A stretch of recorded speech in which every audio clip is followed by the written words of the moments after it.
Chef Julia, and I'm going to be making some creamy cauliflower soup today. And you could also use this soup as a base for any kind of vegetable soup. So even though today I'm making it with cauliflower, we could use any vegetable, especially cruciferous vegetables like cauliflower and broccoli. But we could put any combination of things in this soup if we wanted to.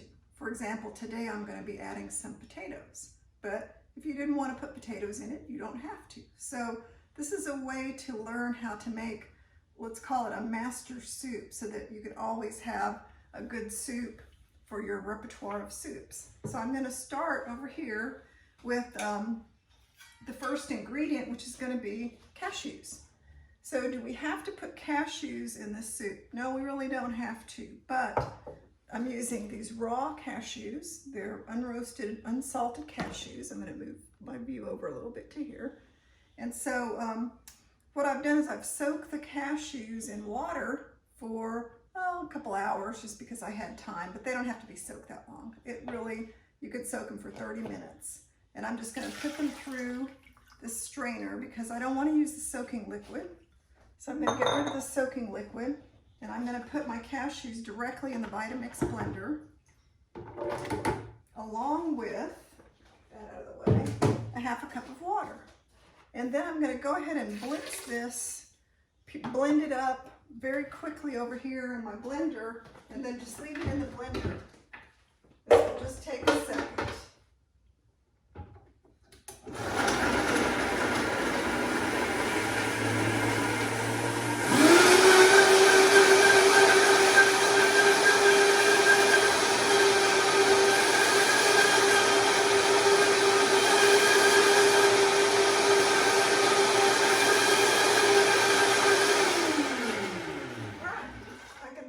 Blended up by kind of touching the blade, and it looks fine and it tastes fine. So there's my cauliflower cream.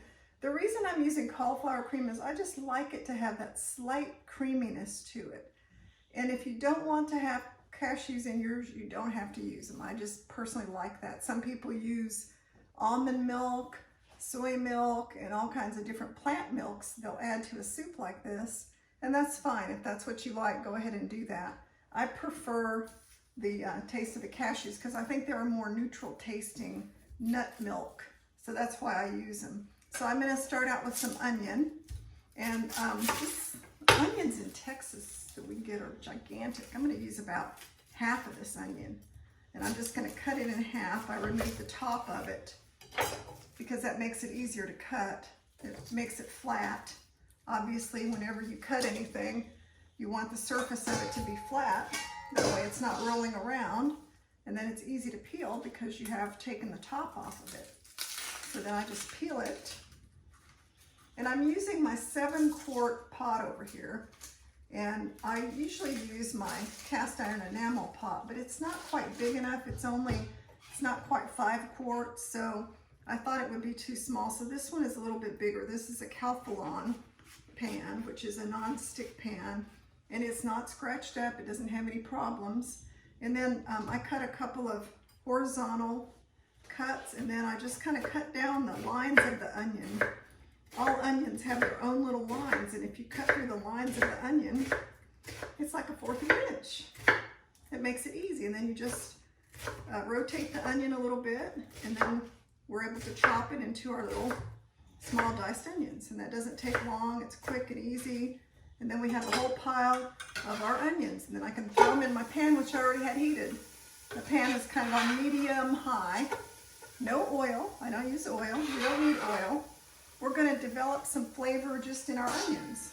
So we don't really need, oil is not necessary for flavor. I have 3 garlic cloves. I'm going to throw those in. What I like to do with the garlic cloves is cut the end off because that's the hard part. And then you can smash them with your knife and the skins, the peelings come right off. Works every time, usually, except when it doesn't. There are times when it doesn't work. So there we go. There's another one. And then the last one. And some people like to put more than this amount of garlic in their soup. And they'll put like 5 or 6 garlic cloves. If you're a person that likes a lot of garlic, feel free to use more. I think it can make it, you know, like overpoweringly garlicky. So you have to kind of be careful to balance it. I like a balance of flavors and not one thing to be too much predominant. I'm just kind of rough chopping the garlic because we're going to end up pureeing this soup, so everything doesn't have to be perfect. All right, so I got the garlic and the onions in there. And then it's not burning, nothing's happening. I'm even going to turn it up a little bit because it's not really doing anything. So I've got plenty of time to let it cook while I'm doing the next part, which is to cut up the cauliflower. Here's my cauliflower. And what I'm going to do with it is I'm just going to kind of cut it into, you know, the florets. So it doesn't have to be perfect because, like I said, it's going to be pureed. So nobody's going to see how we cut it. I just cut it in half and then cut it in quarters. And I'm going to cut the tough part off, you know, the kind of the core. And we could use that for stock if we wanted to, or I guess we could chop it up and use it for something else. But most times you just kind of cut the core out because it's tough and it's not that good to eat. Some people like to save the leaves of the cauliflower and say they taste really good. So then I'm just going to take the cauliflower and cut it up, kind of cut it into the size of the florets, maybe a little bit smaller, and pile them into my bowl here. Like I said, it doesn't really matter what it looks like because it's going to get pureed. So I'm just kind of, you know, cutting it into, I would say, 1-inch pieces so that they're all kind of uniform. They'll all cook at the same time. And this is a really nice organic cauliflower that I got at the grocery store. And it looks really good. It's not brown. It doesn't have any weird spots on it. So get the prettiest cauliflower you can find. I try to use organic whenever possible. If you can't find organic produce, then it's a good idea to look at the Dirty Dozen list, and it will tell you which of the vegetables out there are the ones you should try to avoid if you can't find organic. And then there's a Clean 15 list, and it will tell you which ones are pretty safe to eat, even if they're not organic. I haven't looked to see where cauliflower is. I'm sorry, I probably should have looked at that. So I don't know if it made Clean 15 or not, but I just try to buy cauliflower that's organic. And I also grow it. Cauliflower is not hard to grow. I had it here in my vegetable garden this year, and it actually, I had all different kinds. I had purple, gold, white. It was wonderful. And they actually tasted better than regular cauliflower that you buy in the store. There's my cauliflower. And I don't know how big this cauliflower was. It's supposed to be roughly 5 cups.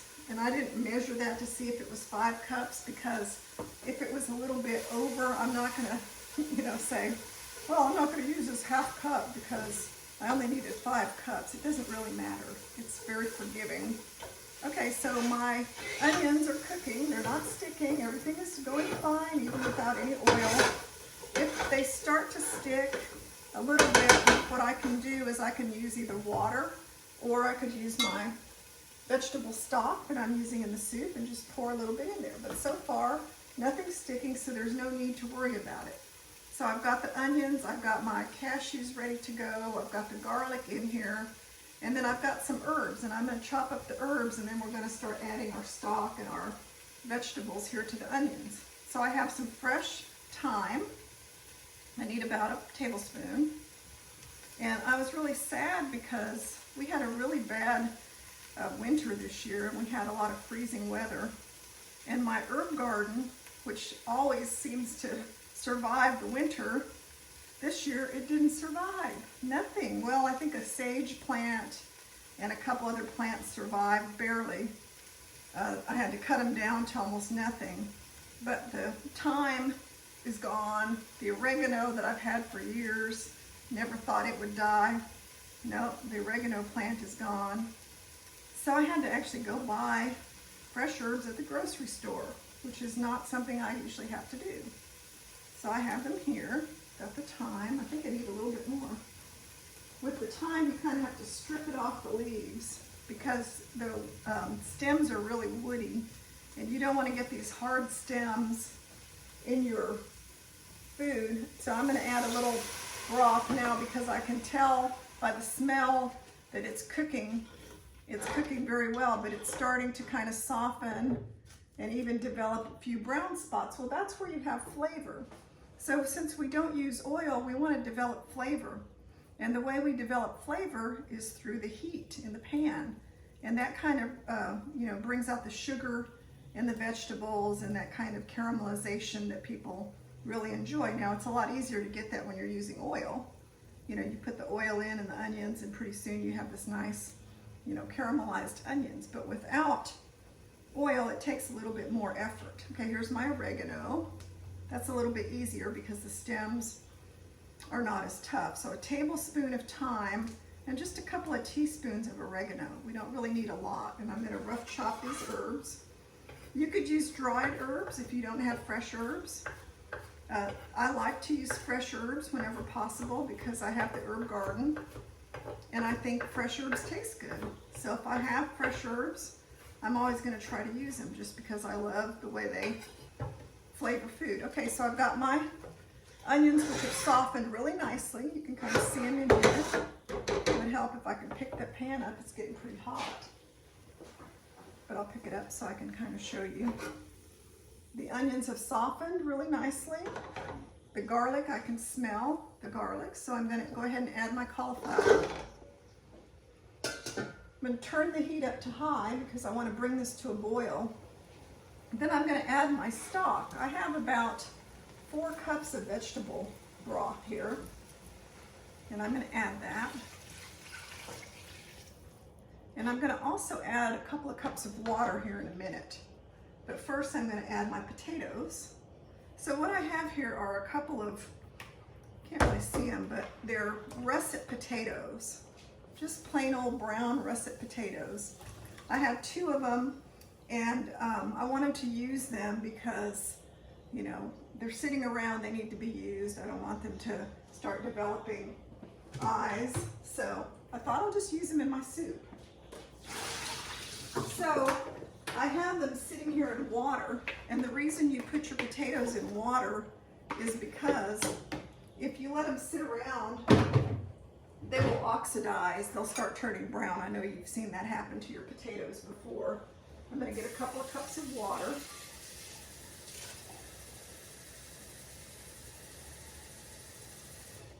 So I'm going to put 2 cups of water in here, and I'm just going to bring this to a boil.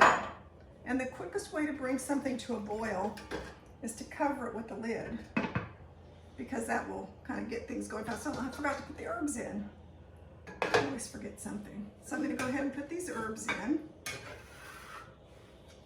I'm not going to add any salt and pepper at this time because the vegetable stock has a little sodium in it.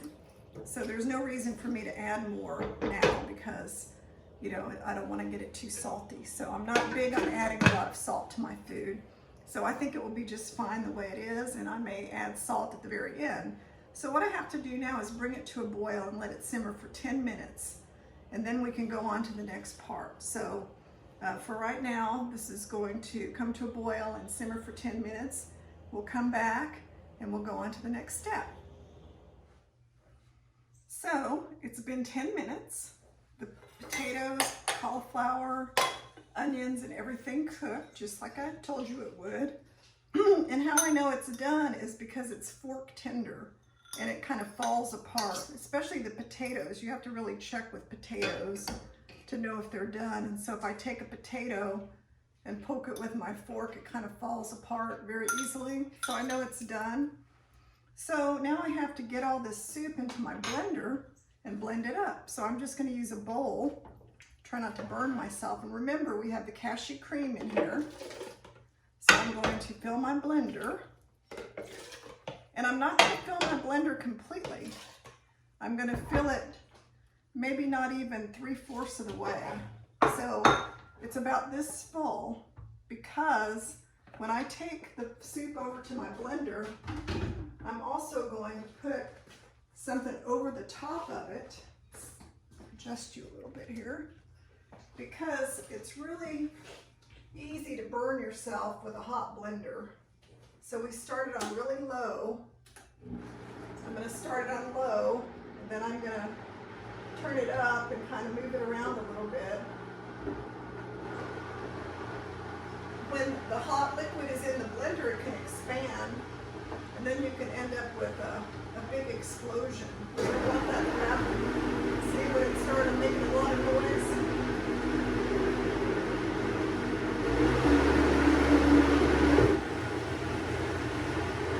All right, so I'm going to check it. Still kind of lumpy.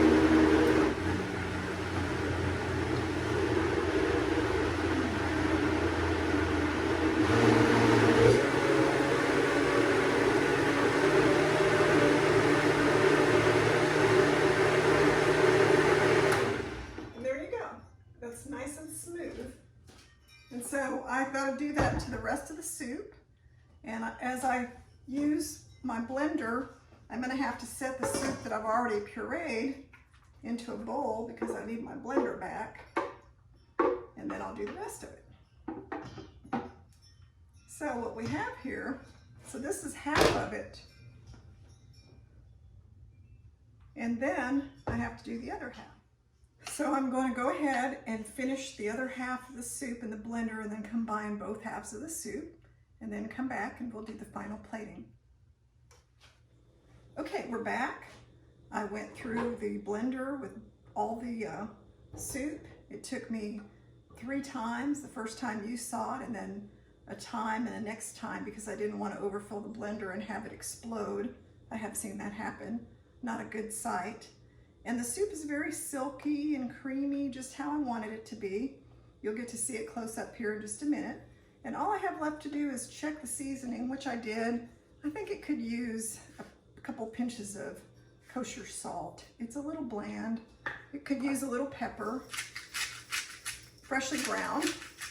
And then I have some seasoning from Fresh Jax. They sent me Vampepper, but I have no agreements with them, so I'm trying out their products just to see if I like them.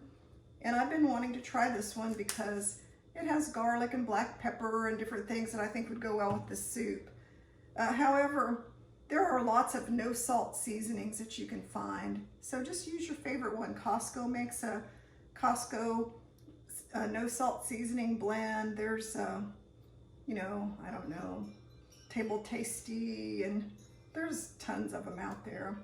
I have a whole shelf of different kinds of seasoning blends. I just switch them out and use different ones. So I've got my velvety soup here in my bowl, and I've got some toasted cashews. I took some raw cashews and put them in the oven. So I'm going to put a few on top of the soup. You don't have to do that, but I think that makes it look kind of cool. I've got some oregano leaves and some thyme leaves just because we know that's in the soup. And there we have it. I have my beautiful bowl of soup. I'm going to try it. It's really good. And what I love about this is you can use any combination of vegetables here. You could use potatoes and cauliflower alone, broccoli, carrots, asparagus, any vegetables you like. All you have to do is cook them with some vegetable broth. If you want it creamy, add the cashew cream. It's not necessary.